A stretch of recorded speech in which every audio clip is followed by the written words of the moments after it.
Welcome to competitive exams corner jobs YouTube channel. ఈ యొక్క YouTube ఛానల్లో మీకు నెక్స్ట్ కమింగ్ డేస్లో ప్రతి ఒక్క జాబ్ అన్నది మీకు అప్డేట్ చేయడం జరుగుతుంది. ప్రైవేట్, గవర్నమెంట్, ఎవ్రీ జాబ్ అన్నది మీ ముందుకు వీడియోస్ రూపకంగా రాబోతుంది. అండ్ ఈరోజు ద ఫస్ట్ వీడియో, అండ్ ఈ వీడియోలో మరొక ముఖ్యమైన జాబ్ అన్నది మనం చూద్దాం. So TMB, Tamil Nadu mercantile bank limited, be a step ahead in life. వీళ్ళు ఒక సీనియర్ కస్టమర్ సర్వీస్ ఎగ్జిక్యూటివ్ జాబ్ని రిలీజ్ చేయడం జరిగింది. అండ్ ఇది మనకు ఐబిపిఎస్ వాళ్ళు ఈ యొక్క జాబ్ అన్నది ఎగ్జామ్ కండక్ట్ చేయడం జరుగుతుంది. సో దీనికి సంబంధించిన ఇంపార్టెంట్ ఇన్ఫర్మేషన్ చూస్తే, ఆన్లైన్ రిజిస్ట్రేషన్ ఫిబ్రవరి 28 నుంచి 16 మార్చ్ వరకు అందుబాటులో ఉంది. అండ్ ఆన్లైన్ ఎగ్జామినేషన్ ఏప్రిల్లో ఉండబోతోంది. అండ్ రిజల్ట్స్ మేలో, ఇంటర్వ్యూ మనకు మేలోనే ఉండబోతోంది. Allotment June or July. Expected joining వచ్చి ప్రొవిజనల్ అలాట్మెంట్ అయిపోయా వెంటనే అని చెప్పి ఇక్కడ ఇవ్వడం జరిగిందనమాట. అండ్ ఇక్కడ మనకు స్టేట్ వేకెన్సీస్ విషయానికి వస్తే నియర్లీ 15 స్టేట్స్ మనకి ఇక్కడ ఈ నోటిఫికేషన్లో పార్టిసిపేషన్లో ఉన్నాయి. ఆంధ్రప్రదేశ్కి 21 ఉన్నాయి, అండ్ తెలంగాణకు 18 ఉన్నాయన్నమాట. అయితే మీరు ఏ స్టేట్కి అయితే అప్లై చేస్తున్నారో ఆ యొక్క రీజనల్ లాంగ్వేజ్ మ్యాండేటరీగా వచ్చి ఉండాలి అన్నది వాళ్ళు చెప్తున్న ఒక ముఖ్యమైన రూల్ అన్నమాట.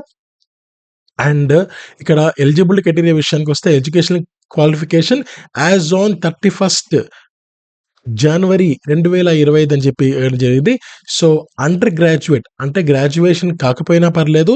సో ఇంటర్మీడియట్ వాళ్ళు, ఆర్ట్స్ అండ్ సైన్స్ స్ట్రీమ్ వాళ్ళు రికగ్నైజ్డ్ యూనివర్సిటీలో రెగ్యులర్ అని ఇక్కడ ఇచ్చారు. అంటే ఓపెన్ యూనివర్సిటీలో చేస్తే మనకి ఇక్కడ ఎలిజిబుల్ అవ్వదు, రెగ్యులర్ అని ఇచ్చారు. 60% మార్క్స్ అన్నది మనకు కన్ఫర్మ్గా వస్తేనే దీనికి ఎలిజిబుల్ అవుతారు. అండ్ ఏజ్ కూడా 30 సంవత్సరాల లోపే ఉండాలన్నమాట. అండ్ ఎక్స్పీరియన్స్ ఖచ్చితంగా అవసరం లేదు, బట్ ఉంటే కొంచెం ప్రిఫరెన్స్ ఉంటుంది అనమాట. ఫర్ ఎగ్జాంపుల్, ఒక ఇద్దరికి ఏదైనా సరే సేమ్ మార్క్స్ వచ్చినప్పుడు ఎక్స్పీరియన్స్ ఉన్న వాళ్ళు కొంచెం ప్రిఫరెన్స్ ఉంటుంది అనమాట. సో వాళ్ళు ఎసెన్షియల్ కాదు, ప్రిఫరెన్స్ మాత్రమే. సెలక్షన్ ప్రొసీజర్ ఐబిపిఎస్ స్టాండర్డ్లో ఉంటుంది. అండ్ ఇంగ్లీష్లో మాత్రమే ఎగ్జామినేషన్ ఉంటుంది. సో 2 ఫేజ్ ఉంటాయి. Phase 1 online examination, phase 2 interview ఉంటుందన్నమాట. ఆన్లైన్ ఎగ్జామినేషన్ కూడా నార్మల్ బ్యాంకింగ్ మెయిన్ ఎగ్జామినేషన్స్ పరంగానే. So general awareness, English, reasoning, QT and banking. So అన్నీ కలిపి మనకు 150 క్వశ్చన్స్కి 150 మార్క్స్ ఉంటాయి. సో 2 గంటల సేపు మనకు సమయం అనేది ఉంటుంది. కేవలం ఇంగ్లీష్లో మాత్రమే ఎగ్జామినేషన్ ఉంటుంది. అండ్ మనకు నెగిటివ్ మార్కింగ్ కూడా 1/4 అన్నది ఉంటుందన్నమాట.